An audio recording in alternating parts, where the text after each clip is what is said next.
ಅಂದರೆ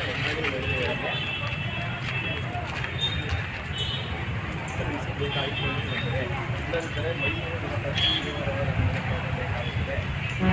ಬೇಕಾಗುತ್ತದೆ ನಮಗೆ ನ್ಯಾಯ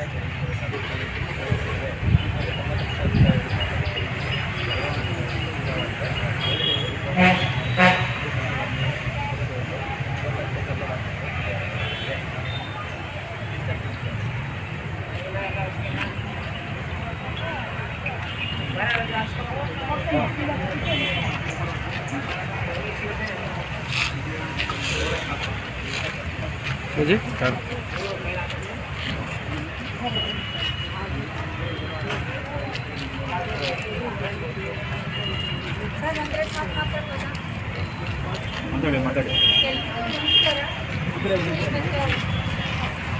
ಸಂಜೀವಿನಿ ಸಂಘದ ಹೆಸರು ಹೇಳ್ಕೊಂಡು ವಸಂತ ಅನ್ನೋರು ಸರಿಯಾದ ಮಾಹಿತಿಯನ್ನು CBT ಕಾಲೋನಿ ಮಹಿಳೆಯರಿಗೆ ತಿಳಿಸ್ತೇನೆ ಒಂದು ತಪ್ಪನ್ನು ಮಾಡಿಕೊಟ್ಟಿದ್ದಾರೆ ಅವರು.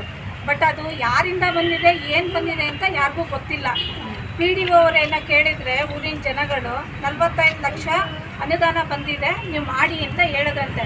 ಬಟ್ SIR ಮಾಡುವಾಗ ಒಂದು ಅಂಗನವಾಡಿ ಟೀಚರ್ ಇರ್ತಾರೆ, ಮತ್ತಿನ್ನೊಬ್ಬರು BLO ಇರ್ತಾರೆ. ಅದನ್ನು ಬಿಟ್ಟರೆ ಎಲ್ಲ ಪಕ್ಷದ BLO 2ಗಳು ಇರ್ತಾರೆ, ಅವರು ಆ ಕೆಲಸ ಮಾಡ್ತಾರೆ. ಇನ್ನೊಂದು KYC ಮಾಡಬೇಕು ಅನ್ನೋದು ವಿಲೇಜ್ ಅಕೌಂಟೆಂಟ್ಗಳು ಅಥವಾ ಅಂಗನವಾಡಿ ಟೀಚರ್ಸ ಮಾಡ್ತಾರೆ. ಬಟ್ ಇವರು ಯಾವುದೂ ಅಲ್ಲ, ಇಲ್ಲಿ ಯಾರು ಸಂಘದಲ್ಲಿಲ್ಲ. ಬಟ್ ಅಂಥವ್ರನ್ನ ನಿಮಗೆ ಏನೋ ಗೃಹಲಕ್ಷ್ಮಿದು ಅದು ಇದು ಮಾಡಿಸ್ಬೇಕು ಅಂದರೆ ನಿಮ್ಗೆ ಇದೆಲ್ಲ ಮಾಹಿತಿಗಳು ಬೇಕು, ಸುಳ್ಳು ಹೇಳಿದ್ದಾರೆ. ಅದನ್ನು ದಯವಿಟ್ಟು EO ಅವರು ಇದು ಸಂಜೀವಿನಿ ಸಂಘಕ್ಕೂ ಧಕ್ಕೆ ಬರುತ್ತೆ. ಆ ಮಾಹಿತಿನ ಈ ಮಾಹಿತಿ ಕೊಟ್ಟಿರೋರ ಬಗ್ಗೆನೂ ತನಿಖೆಗೆ ತಗೊಳ್ಬೇಕು. ಮತ್ತು EO ಅವರು ಇದು ಈ ವಿನೋಬ ಕಾಲೋನಿಯ ಜನಗಳಿಗೆಲ್ಲರಿಗೂ CBT ಕಾಲೋನಿ ಎಲ್ಲ ಜನಗಳಿಗೂ ಅವ್ರಿಗೊಂದು ನ್ಯಾಯ ಕೊಡಬೇಕು ಅಂತ ನಾನು ಈ ಮುಖಾಂತರ EOs ಅಂತ ಕೇಳ್ಕೊಳ್ತಾ ಇದ್ದೀನಿ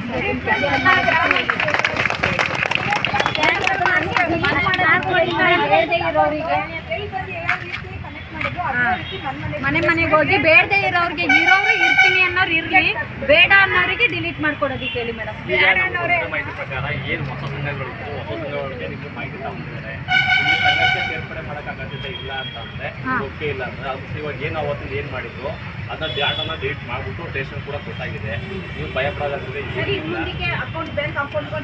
ಅದಕ್ಕೂ ಇದಕ್ಕೂ ಏನು ಸಂಬಂಧ ಇಲ್ಲ. ನೀವು ಗಾಬರಿ ಪಡೋ ಅವಶ್ಯಕತೆ ಇಲ್ಲ. ಈ ದುಡ್ಡು ಹೋಗ್ತು ಅದು ಅಂತ ಅದು ನಿಮ್ಗೆ ಯಾರೋ ಬೇಕಾದರೂ ಗೊತ್ತಿದ್ದವರು ಅಪಪ್ರಚಾರ ಮಾಡ್ತಾರೆ.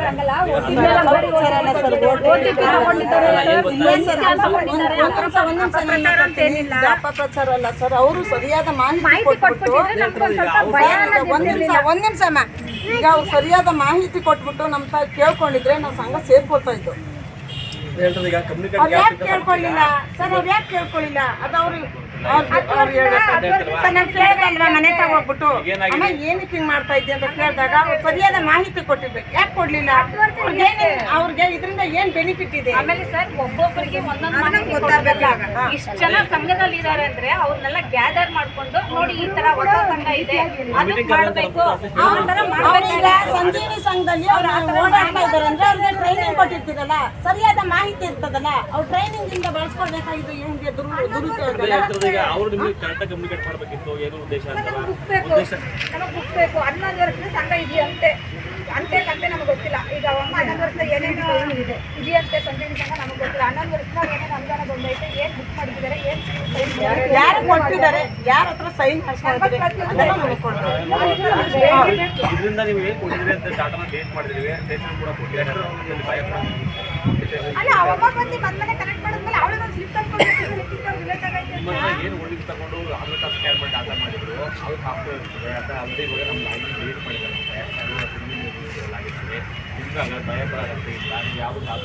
ಸರ್ ನೀವು ಮಾಡಿದ್ದೀರಂತೆ ಅಂತ ಗೊತ್ತೈತೆ. ಇವಾಗ ನಮಗೆ ಮಾಡೋರೆ ಅಂತ ನಮಗೆ ನೋಟಿಫಿಕೇಶನ್ ಬರ್ತದ?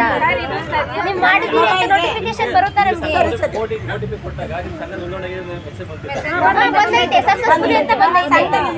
ನಿಮಿಷಾಂಬ ಅಂತ ಹೇಳಿದ್ರೆ ಜನನಿ ಅಂತ ನನ್ಗೆ ಹೇಳಿದ್ರು ಸಂಘನೇ ಇದ್ದಿಲ್ಲ. ಅದೇ ಹೇಳ್ತಾರೆ ಈಗ ನೀವು ಏನು ಡಾಟಾ ಕೊಟ್ಟಿದ್ದೀವಿ ಸಂಘದಲ್ಲಿ ಏನು ಮಾಡಿದ್ರು ಅದು ಸೆಂಟ್ರಲ್ ಗೌರ್ಮೆಂಟ್ ಇದೆ ಅಲ್ವಾ? ಈಗ ಅದನ್ನ ಮಾಡಿದ್ದಾರೆ ಆ ಡಾಟಾ ನಿಮ್ಮ ಬಗ್ಗೆ ಏನು ತಗೊಂಡಿದ್ರಿ ಸರ್ ಮಾತಾಡ್ತಾರೆ ಸೆಂಟ್ರಲ್ ಗೌರ್ಮೆಂಟ್ ಇಂದ ಸ್ಕೀಮ್ ಇದೆ ಸೇರ್ಸ್ಕೊಂಡಿದ್ದಾರಲ್ವಾ, ನಮ್ಗೆ ಆ ಮಾಹಿತಿನೇ ಇಲ್ವಾ? ನಾನು ಈ ಸೆಂಟ್ರಲ್ ಗೌರ್ಮೆಂಟ್ ಅವ್ರಿಗೆ ನಿಮಗೆ ಕಮ್ಯುನಿಕೇಟ್ ನೀಟಾಗಿ ಮಾಡ್ಬಿಟ್ಟು ಸಂಘಿಷ್ಟ ಮೆಂಬರ್ಶಿಪ್ ಇದ್ರೆ ನೀವು ತಿಳಿಸಿ ಮಾಡಿದ್ರೆ ಇದ್ರ ಗೊಂದ ಆಗ್ತಿರ್ಲಿಲ್ಲ.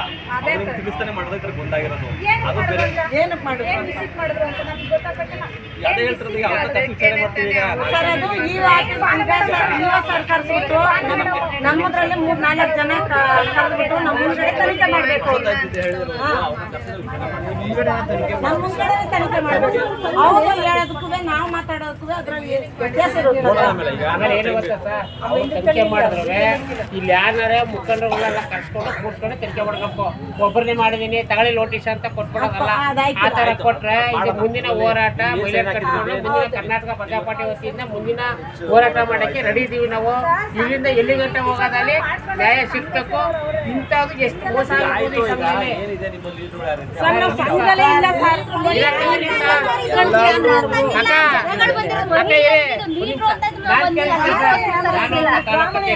ಹೆಂಗೆ ತಿಳ್ಕೊಳ್ಳಿ, ತಾಲೂಕು ಅಧ್ಯಕ್ಷ ಆಗಿಟ್ಕೊಂಡು ಇಡೀ ಕಾಲೋನಿಯಲ್ಲಿ 900 ಜನಕ್ಕೆ ಮಹಿಳೆಯರಿಗೆ ಮೋಸ ಆಗದೆ ಅಂದಾಗ ಇಡೀ ತಾಲೂಕಲ್ಲಿ ಎಷ್ಟು ಜನಕ್ಕೆ ಮೋಸ ಆಗಿರ್ಬೋದು ಮಹಿಳೆಯರಿಗೆ? ಅದು ನಮಗೆ ಸಂಘ ಸೇರಕ್ಕೆ ಎಷ್ಟು ಸ್ಕ್ಯಾಮ್ ಆಗಿರ್ಬೇಕಾದ್ರೆ ಇಷ್ಟಿನ ಅನುದಾನ ಬಂದಿರೋದು ಎಷ್ಟು ಸ್ಕ್ಯಾಮ್ ಮಾಡಿರ್ಬೇಕು ಅವರು? 12 ವರ್ಷ ಎಷ್ಟು ಅನುದಾನ ಸ್ಕ್ಯಾಮ್ ಆಗಿರ್ತದೆ ಸಂಘ ಸೇರ್ಸಕ್ಕೆ ಎಷ್ಟು ಸ್ಕ್ಯಾಮ್ ಮಾಡ್ಬೇಕಾದ್ರೆ ಅನುದಾನ ಎಲ್ಲ ಎಷ್ಟು ಹೋಗಿರ್ಬೋದು ಸರ್? 12 ವರ್ಷದ ಅನುದಾನ ಏನಾಗಿರ್ತದೆ? ಎಷ್ಟು ಲಕ್ಷ ಬಂದಿರ್ಬೋದು? ನಾವು ಕೇಳೋದು ಈಗ ಬಂದಿರೋದು ಏನ್ ನ್ಯಾಯ ಐತೆ? ನಾವು ಮಾಡಿದ್ದೀವಿ ಬಟ್ಟಿದ್ದೀವಿ ಅಂತ ಅಲ್ಲ. ಏನು ಓಟಿಪಿ ಕ್ಯಾನ್ಸಲ್ ಆಗೈತೆ, ಓಟಿಪಿ ನಿಮ್ದು ಲೋನ್ ಕ್ಯಾನ್ಸಲ್ ಆಗೈತೆ, ವಾಪಸ್ ಮೆಸೇಜ್ ಹೋಗ್ಬೇಕು. ಇಲ್ಲ ಅವ್ರ ಮನೆ ಬಾಕಲ್ ತಗೊಂಡು ಒಂದು ಕಾಪಿ ಕೊಡ್ಬೇಕು. ಕ್ಯಾನ್ಸಲ್ ಆಗಿರೋದು ಅಷ್ಟೇ. ಅಧಿಕಾರಿಗಳೇ ಜವಾಬ್ದಾರ.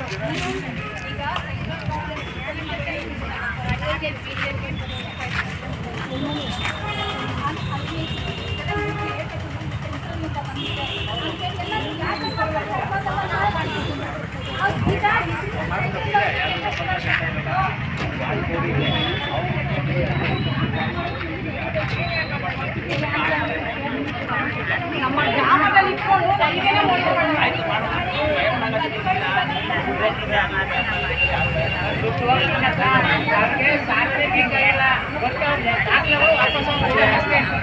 ಬೇರೆ ಕಡೆ ತಗೊಳಕ್ಕೆ ದಾಖಲೆ